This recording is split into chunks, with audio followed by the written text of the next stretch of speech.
एवं संस्कृति मंच के द्वारा साहित्यकारों का सम्मान करके श्रद्धा सुमन अर्पित कर रहे हैं गोस्वामी सर को।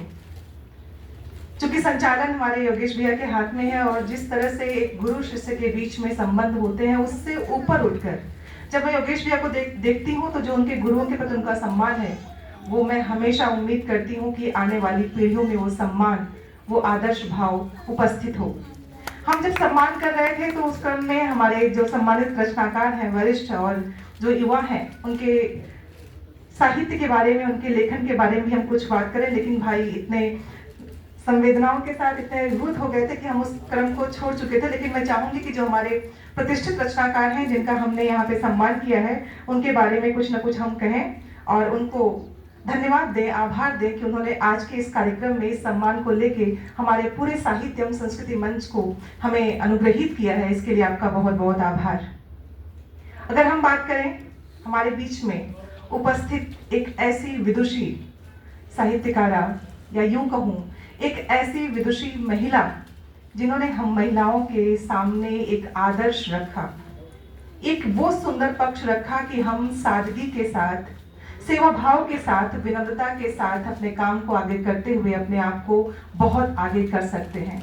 जी हाँ, मैं अत्यंत हर्ष और गौरव के साथ जिस विदुषी का नाम लेने जा रही हूँ उनको प्रणाम पहले करती हूँ, जिन्होंने इस लखनऊ के साथ साथ पूरे भारतवर्ष में हम महिलाओं का नाम ऊपर किया है, जिन्होंने भाषा विज्ञान, शिक्षा, शोध और साहित्य के क्षेत्र में अपनी विलक्षण प्रतिभा के क्षेत्र के साथ एक विशिष्ट पहचान बनाई है। आप लोग नाम समझ ही गए होंगे, मैं बात कर रही हूँ प्रोफेसर डॉक्टर उषा सिन्हा जी की। आपका जन्म 11 मार्च 1948 को लखनऊ में हुआ। आपने इतिहास तथा भाषा विज्ञान दोनों विषयों में स्नातकोत्तर उपाधियां प्राप्त की और आगे चलकर आपने भाषा विज्ञान में पीएचडी की उपाधि अर्जित की। आपका संस्कृत भाषा पर उत्कृष्ट अधिकार है। उत्कृष्ट अधिकार मैं इसलिए कह रही हूँ कि हम भाषाई ज्ञान पे अपने आप को एक भाषा पे अधिकार देके कहते हैं कि हमें भाषा आ गई है, लेकिन हमें आती नहीं है। लेकिन ऐसे विद्वान, ऐसे विदुषी लोग भी हमारे समक्ष हैं जो अनेक भाषाओं के जानने के बाद भी जिस विनम्रता से हमारे समक्ष होते हैं, हमें वो सीखना चाहिए, हमें वो आगे लेके जाना चाहिए। 1976 में आपने लखनऊ विश्वविद्यालय के भाषा विज्ञान विभाग में अपनी सेवाएं देना प्रारंभ किया और लगभग 3.5 दशकों तक आपने अध्यापन, शोध और एकेडमिक नेतृत्व के माध्यम से हजारों विद्यार्थियों का मार्गदर्शन किया। वर्ष 1998 से 2010 तक आप एचओडी रही और अपने नेतृत्व से विभाग को राष्ट्रीय स्तर पर नई ऊंचाइयों तक आप उनको लेके गई। आपका ये योगदान लखनऊ विश्वविद्यालय के भाषा विभाग में हमेशा याद रखा जाएगा। आपके शोध का विषय अत्यंत व्यापक रहा है। आपने सामान्य भाषा विज्ञान, समाज भाषा विज्ञान, बोली विज्ञान, शैली विज्ञान, भाषा शिक्षण, अनुवाद, अध्ययन तथा हिंदी भाषा जैसे विविध विषयों पर उल्लेखनीय कार्य किया है। आपने 4 महत्वपूर्ण पुस्तकें तथा अनेक शोध पत्र प्रकाशित हो चुके हैं जो आज भी विद्यार्थियों और शोधार्थियों के लिए उपयोगी संदर्भ सामग्री ग्रंथ हैं। आपने देश भर में अनेक राष्ट्रीय संगोष्ठियों एवं भाषा वैज्ञानिक सम्मेलनों का सफल आयोजन किया।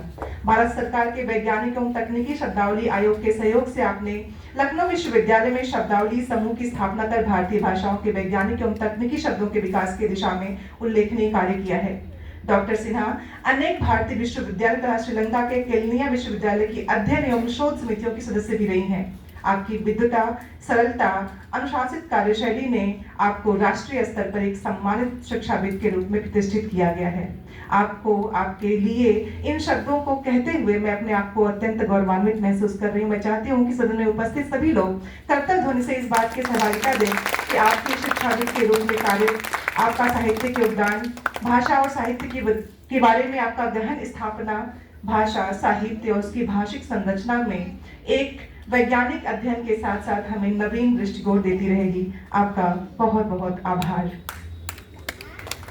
अगले क्रम में मैं बात करना चाहूंगी जिनकी किताबों को हम पढ़ते हैं और संवेदनाओं को सीखते हैं मनोविज्ञान के द्वारा। जी हाँ, मैं बात कर रही हूँ श्री त्रिवेणी प्रसाद दुबे मनीष जी का, जिन्होंने बहुआयामी और विपुल सृजन सर्विधा के साथ ही साथ अपने कार्य के द्वारा तकनीकी वानिकी को अपने साहित्य में जोड़ते हुए जिस तरह लेखन किया है, वो शोध के विषय के रूप में भी पुनः हमें शोध करने पे विवश कर सकता है। आपने 34 वर्ष तक अपने सेवाएं देने के पश्चात जब आप 2015 में वन संरक्षक के पद से सेवानिवृत्त हुए तो आपने एक नए कार्य को पुनः पकड़ लिया। वो कार्य था लेखन का, और उस लेखन में आप अभी तक जिस तत्परता से लगे हुए हैं, ये हम लोगों के लिए सच में शोध का विषय है कि कोई इतनी किताबों को कैसे लिख सकता है, क्योंकि हम जब लिखने बैठते हैं तो भूल जाते हैं। तो मैं आपके वृत्तांतों, कविता, गीत, दोहा, गजल, कुंडलियां, बाल गीत, प्रबंध काव्य जैसे अनेक विधाओं के समान अधिकार के चलते आपको पुनः प्रणाम करती हूँ। और 43 से अधिक आपकी कृतियां हिंदी में हैं, 9 से अधिक पुस्तकें आपके इंग्लिश में हैं। आपकी रचनाएं हमारी भारतीय संस्कृति, हमारी प्रकृति, पर्यावरण, मानवीय संवेदनाएं, सामाजिक सरोकार और जीवन दर्शन का अत्यंत प्रभावशाली चित्रण दिखाता है। आपको मैं पुनः प्रणाम करती हूँ। अगले क्रम में मैं जिस गजल लेखिका की बात करने जा रही हूँ, क्योंकि समय बहुत कम है और मैं इतना ज्यादा बोलूंगी तो बाकी जो वक्ता हैं कहेंगे इन्होंने सारा समय ले लिया है, तो मैं आप लोगों को क्षमा के साथ कम से कम शब्दों में अपनी समस्त भावनाओं को आप तक अर्पित करते हुए मंजू दी से बातें प्रारंभ करती हूँ। सुंदर भावनाओं की जो गहनता है, जो गहराई है, उसको सुंदर गजलों में, शेरों में, एक मिसरे में किस तरह रखा जाए, इसकी वानगी अगर आप पढ़ें मंजू दी को तो आप समझ सकते हैं कि कितनी खूबसूरती से उन्होंने एक लाइन में अपनी बातों को कहने की ताकत है। आपके लेखनी के बारे में, आपके जीवन के बारे में हम सब जानते हैं और किताबों में हम पढ़ लेते हैं, लेकिन जो गहराई, जो संवेदना और जो मानव होने का संदेश है, वो मंजू दी के रचनाओं में, गजलों में, गीतों में हमें प्रयास नहीं बल्कि बिना किसी प्रयास के ही देखने को मिल जाता है। तो आपको प्रणाम करती हूँ। अगले क्रम में जब मैं युवाओं की तरफ आती हूँ, जो अपने उम्र के इस नूतन प्रवेश द्वार पे खड़े होने के बाद भी अपने लेखनी से हतप्रभ कर देते हैं हमारे साहित्यकारों को, उनमें नाम है देवेश भाई का और श्वेता जी का।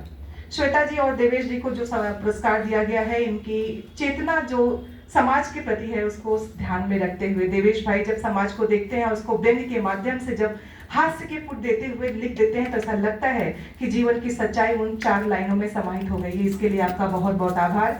आपके लेखन में वो गतिशीलता बनी रहे और आप अपने लेखन से यूं ही सतत व्यंग्य के पुट डालते हुए, सार्थक हास्य को लेते हुए इस समाज को दिशा देते रहें।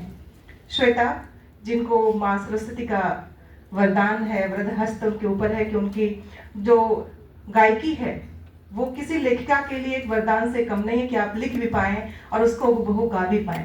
तो आपको जो ये उपहार मिला है ईश्वर के द्वारा, उसको आगे बढ़ाते हुए सतत भजनों के द्वारा, अपने गजलों के द्वारा, गीत और कविता के द्वारा अपनी सृजनशीलता को यूं ही बनाए रखिए और साहित्य के परचम को जितना बेहतर बना सकते हैं उसको बनाते जाइए। बहुत बहुत आभार, धन्यवाद।